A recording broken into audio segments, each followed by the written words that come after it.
kuma mu mun zama masu bin doka da oda ne, shine dalilin kiran ku, kamar yadda na saba gaya muku a koda yaushe ku zama masu bin doka da oda. Kuma wannan cuta da gwamnati ta yi bayani a kanta, gwamnati na kamnan mu ne, cutar nan gaskiya ne. Inda gwamnati ba ta ɗauki matakin gaugawa ba abin ya ci ƙarfin mu, to za ta iya ƙarar da mu gaba ɗaya.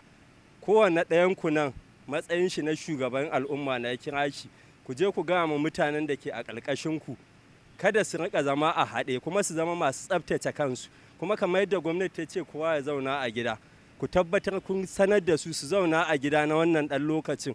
Insha Allah in ƙarshen abin ya zo za a sallami kowa ya koma bakin sana'ar shi. Mu mun san taimakon da gwamnati ta yi mana da ta ɗauki matakin gaugawa, nan da ta bar mutum ɗaya zai iya shiga cikin mutum 1000 ko a masallaci ne ya shafa masu duka kuma su samu cutuwa.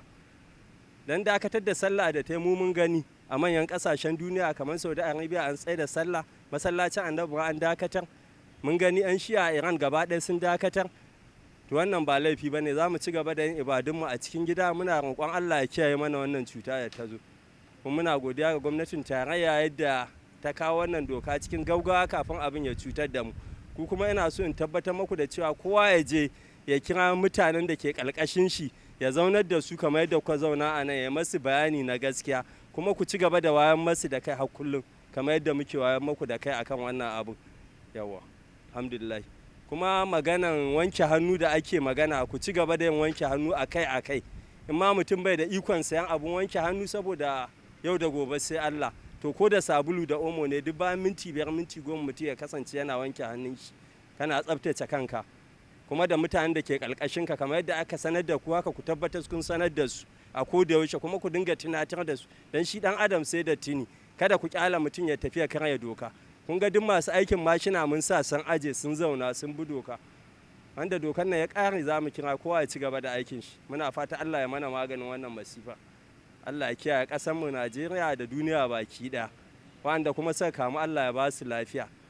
Yawa, alhamdulillah rabbil alamin. Mun dai mun faɗa ma yaran mu kowane ya zauna gehe guda ɗaya, mu kare kanmu kamar yadda gwamnati ta mana gata ta ce mu tsaya, saboda alhamdulillah rabbil alamin kasancewa wannan doka da gwamnati ta bada mu killace kanmu sati 2, hakika mun yi kokarin mata biyayya, saboda kuma mun gode ma Allah, saboda in dai da ba a dauki wannan matakin ba yanzu a Najeriya da magana 200 ake ba, yana Allah ya mana yawa da kunge kaji ana magana mutum miliyan 2 sun kama ko fiye da haka.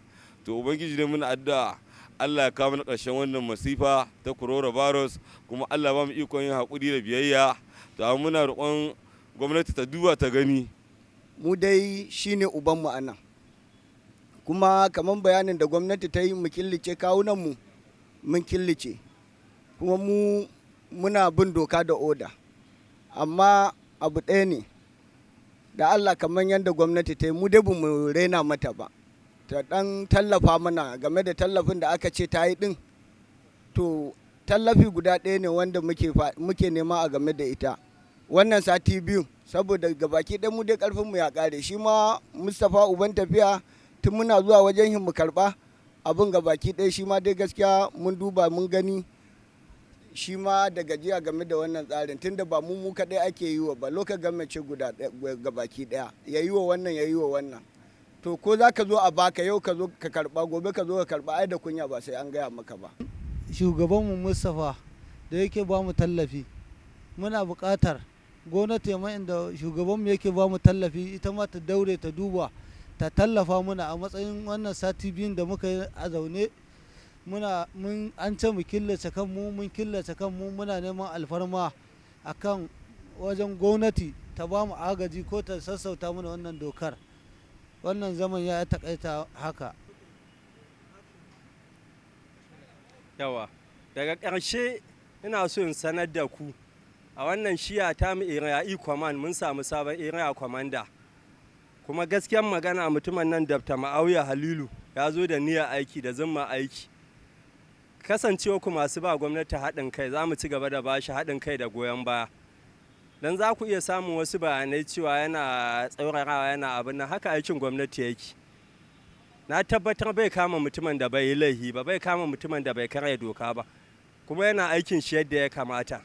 Saboda mun yi aiki da kwamanda kashi-kashi kamar ya kai kashi 10, amma a gaskiyar magana wannan yana daga cikin waɗanda za mu yaba ma, saboda yadda yake fita da kan shi ya aiki, kuma yadda ya kasance yana ba mutum bane mai ansa wani abu daga hannun mutane. Mu mun tabbatar da wannan, kuma muna mai godiya da irin aikin da yake. Kuma ina sanar da ku sanar da mutanen da ke ƙarƙashin ku su zama masu bin doka da oda. Kuma duk sadda muka kira wani abu ya tashi wanda za mu kama mai a ɓangaren aikin shi, ku fito mu ba shi haɗin kai don ƙasarmu ta ci gaba da unguwar da muke a baki ɗaya mu samu zaman lafiya da ci gaba.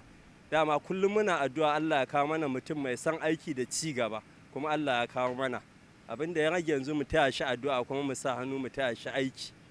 Shine nake so ku sanar da na ƙarƙashin ku, kuma ku tsaya akan wannan niyyar. In kuma ka samu wani jita-jita wanda ya shafe shi, shi kohon shi a buɗe yake. In ma ba za ka iya samun shi ba, ka zo ka same mu, za mu tabbatar ma da gaskiyar magana. Dan kamar da ake magana kama mota jika jihar Lagos ne, kuma ba a fara kama motar nan sai after 11. Ya kamata duk mutumin kirki after 11 ya faka mota yana wajen iyalin shi, kamar yadda gwamnati ta sa doka. To kaga wannan ya rage na wanda ya ƙi bin doka, ku bai shafe ku ba.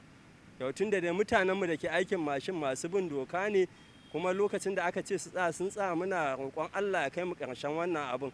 Allah ya sa gwamnati ta duba kuma cutar nan ya janye zuwa sati biyun nan, a kyala kowa ya je ya ci gaba da neman abinci. Allah ya mana kariya da wannan annoba, ƙasarmu baki ɗaya. Yawa, a gode. Usman Katsina, kuma ni ne wazirin FESTAC.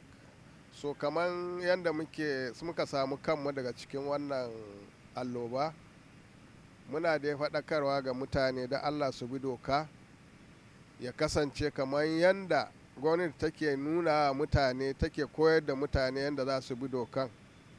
To ina roƙo da Allah da annabi mutane su zauna a gidajensu kuma su bi doka.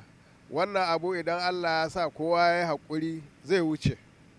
Ba wata allobar da za ta zo Allah bai kawo mana sauƙinta ba, saboda ba wannan lokacin alloba ta taɓa shigowa ƙasar nan ba.